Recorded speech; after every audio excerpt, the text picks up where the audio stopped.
ನಮಸ್ಕಾರ ವೀಕ್ಷಕರೇ, ನಮ್ಮ ಚಳ್ಳಕೆರೆ ಟಿವಿಗೆ ಸ್ವಾಗತ. ಇಂದಿನ ಪ್ರಮುಖ ಸುದ್ದಿ. ಚಳ್ಳಕೆರೆ ನಗರದ ಶಾಸಕರ ಭವನದಲ್ಲಿ ಚಿತ್ರದುರ್ಗ ಜಿಲ್ಲಾ ಉಸ್ತುವಾರಿ ಸಚಿವ ಹಾಗೂ ಚಳ್ಳಕೆರೆ ವಿಧಾನಸಭಾ ಕ್ಷೇತ್ರದ ಶಾಸಕ ಟಿ ರಘುಮೂರ್ತಿ ಅವರು ಇಂದು ಸಾರ್ವಜನಿಕರ ಕುಂದುಕೊರತೆ ಆಲಿಸಿ ವಿವಿಧ ಬೇಡಿಕೆಗಳ ಕುರಿತು ಮನವಿಯನ್ನ ಸ್ವೀಕರಿಸಿದ್ದಾರೆ.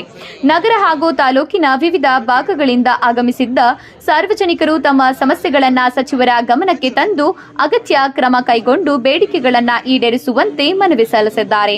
ಸಾರ್ವಜನಿಕರ ಸಮಸ್ಯೆಗಳನ್ನು ಆಲಿಸಿದ ಸಚಿವ ಟಿ ರಘುಮೂರ್ತಿ ಅವರು ಕೆಲವು ಮನವಿಗಳಿಗೆ ಸ್ಥಳೀಯವಾಗಿಯೇ ಪರಿಹಾರ ಕಲ್ಪಿಸುವಂತೆ ಸಂಬಂಧಿಸಿದ ಅಧಿಕಾರಿಗಳಿಗೆ ಸೂಚನೆ ನೀಡಿದ್ದಾರೆ. ತುರ್ತಾಗಿ ಪರಿಹರಿಸಬೇಕಾದ ಸಮಸ್ಯೆಗಳಿಗೆ ಆದ್ಯತೆ ನೀಡಿ ಶೀಘ್ರ ಕ್ರಮ ಕೈಗೊಳ್ಳುವಂತೆ ಅಧಿಕಾರಿಗಳಿಗೆ ಕಟ್ಟುನಿಟ್ಟಿನ ಸೂಚನೆ ನೀಡಿದ್ದಾರೆ. ಸಾರ್ವಜನಿಕರ ಸಮಸ್ಯೆಗಳಿಗೆ ಸ್ಪಂದಿಸಿ ಸರ್ಕಾರದ ಸೌಲಭ್ಯಗಳು ಅರ್ಹ ಫಲಾನುಭವಿಗಳಿಗೆ ತಲುಪುವಂತೆ ಅಧಿಕಾರಿಗಳು ಕಾರ್ಯನಿರ್ವಹಿಸಬೇಕು ಎಂದು ಸಚಿವರು ತಿಳಿಸಿದ್ದಾರೆ.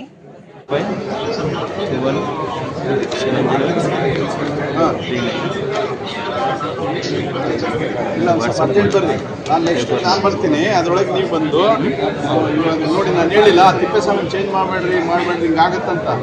ನೀವೆಲ್ಲ ಸರಿಯಾಗಿ ನೋಡ್ಕೊಂತೀವಿ ಸರ್ ಅಂತ ಹೇಳಿದ್ರಿ. ಇವಾಗ ಒಳ್ಳೆ ನನ್ನ ಹಾಕ್ರಿ, ಇವ್ನಿಗೆ ಬೇರೆ ಚೇಂಜ್ ಮಾಡಿಬಿಡತ್ತೆ.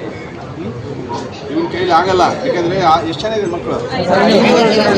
500 ಇದ್ದಾರಂತೆ. ಯಾರನ್ನ ಸ್ವಲ್ಪ ಸೀಸನ್ ಇರೋರು ಹಾಕ್ರಿ. ಇವ್ರು ಯಂಗ್ಸ್ಟರ್ ಇದ್ದಾನೆ, ಅನುಭವ ಇಲ್ಲ. ನೋಡಿ ಎಲ್ಲ ಬಂದಿದ್ದಾರೆ, ನಮ್ಮ ಆಫೀಸರ್ ಬಂದಿದ್ದಾರೆ. ಅದಕ್ಕೆ ನೀವೇನಿಲ್ಲ, ಜಸ್ಟ್ ಜೊತೆಗೆ ಬರ್ರಿ, ಇನ್ನೊಬ್ಬರನ್ನ ತಂದುಬಿಟ್ಟು ಏನೇನಿದೆ ಸರಿಪಡಿಸಿ ಅಂತೇಳಿ ಇದು ಮಾಡೋಕ್ಕಾಗುತ್ತೆ. ಯಾರನ್ನ ಹಾಕ್ತೀರಾ? ಅಲ್ಲ, ಇಮಿಡಿಯೇಟ್ ಆಗ್ಬೇಕು, ಮತ್ತೆ ಲೇಟ್ ಮಾಡಬೇಡಿ. ಭಾಳ ದೊಡ್ಡ ಸಮಸ್ಯೆ ಇದಾವೆ.